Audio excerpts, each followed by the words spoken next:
അധ്യായം 18 8 മുതൽ 20 വരെയുള്ള വാക്യങ്ങൾ. പുരോഹിതരുടെ വിഹിതം. കർത്താവ് അഹറോനോട് അരുളിച്ചെയ്തു, ഇസ്രായേൽ ജനം എനിക്ക് സമർപ്പിക്കുന്ന കാഴ്ചകൾ നിങ്ങളെ ഞാൻ ഏൽപ്പിച്ചിരിക്കുന്നു.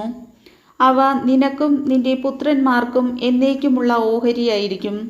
ബലിപീഠത്തിലെ അഗ്നിയിൽ ദഹിപ്പിക്കാതെ മാറ്റിവെക്കുന്ന അതിവിശുദ്ധ വസ്തുക്കളിൽ അവർ എനിക്കർപ്പിക്കുന്ന വഴിപാടുകൾ, ധാന്യബലികൾ, പാപപരിഹാര ബലികൾ, പ്രായശ്ചിത്ത ബലികൾ എന്നിവ നിന്റെ ഓഹരിയായിരിക്കും.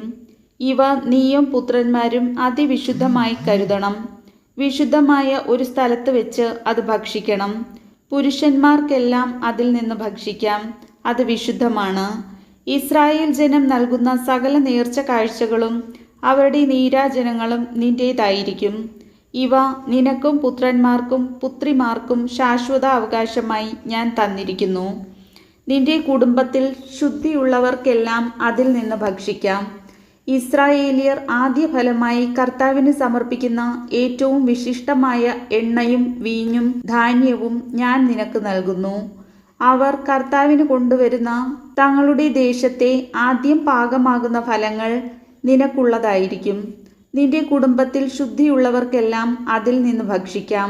ഇസ്രായേലിൽ ദൈവത്തിന് പ്രതിഷ്ഠിക്കപ്പെട്ടതൊക്കെയും നിനക്കുള്ളതായിരിക്കും. അവർ കർത്താവിന് സമർപ്പിക്കുന്ന കടിഞ്ഞൂലുകൾ മനുഷ്യൻ്റെയോ മൃഗത്തിൻ്റെയോ ആകട്ടെ നിനക്ക് അവകാശപ്പെട്ടതായിരിക്കും. എന്നാൽ മനുഷ്യരുടെയും അശുദ്ധ മൃഗങ്ങളുടെയും കടിഞ്ഞൂലുകളെ വീണ്ടെടുക്കാൻ അനുവദിക്കണം. 1 മാസം പ്രായമാകുമ്പോഴാണ് അവയെ വീണ്ടെടുക്കേണ്ടത്. അതിനുള്ള തുക 1 ഷെക്കലിന് 20 ഗേര എന്ന് വിശുദ്ധ സ്ഥലത്ത് നിലവിലുള്ള നിരക്കനുസരിച്ച് 5 ഷെക്കൽ വെള്ളിയായിരിക്കും. എന്നാൽ പശു, ചെമ്മരിയാട്, കോലാട് എന്നിവയുടെ കടിഞ്ഞൂലുകളെ വീണ്ടെടുക്കേണ്ടതില്ല. അവ വിശുദ്ധമാണ്.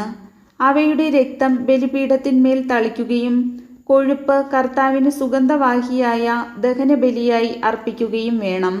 നീരാജനം ചെയ്ത നെഞ്ചും വലത്തെ കാൽ കുറുകും പോലെ അവയുടെ മാംസം നിനക്ക് അവകാശപ്പെട്ടതാണ്. ഇസ്രായേൽ ജനം കർത്താവിന് നീരാജനമായി സമർപ്പിക്കുന്ന വിശുദ്ധ കാഴ്ചകളെല്ലാം നിനക്കും പുത്രന്മാർക്കും പുത്രിമാർക്കും ശാശ്വത അവകാശമായി ഞാൻ നൽകുന്നു. കർത്താവിൻ്റെ സന്നിധിയിൽ നിനക്കും സന്തതികൾക്കും ഇത് എന്നേക്കും നിലനിൽക്കുന്ന അലംഘനീയമായ ഉടമ്പടിയായിരിക്കും. കർത്താവ് അഹറോനോട് അരുളിച്ചെയ്തു, ഇസ്രായേലിൽ നിനക്ക് ഭൂമി അവകാശമായി ലഭിക്കുകയില്ല. അവരെ പോലെ നിനക്ക് ഓഹരിയും ഉണ്ടായിരിക്കുകയില്ല. ഞാനാണ് നിന്റെ അവകാശവും ഓഹരിയും. കർത്താവിൻ്റെ വചനം.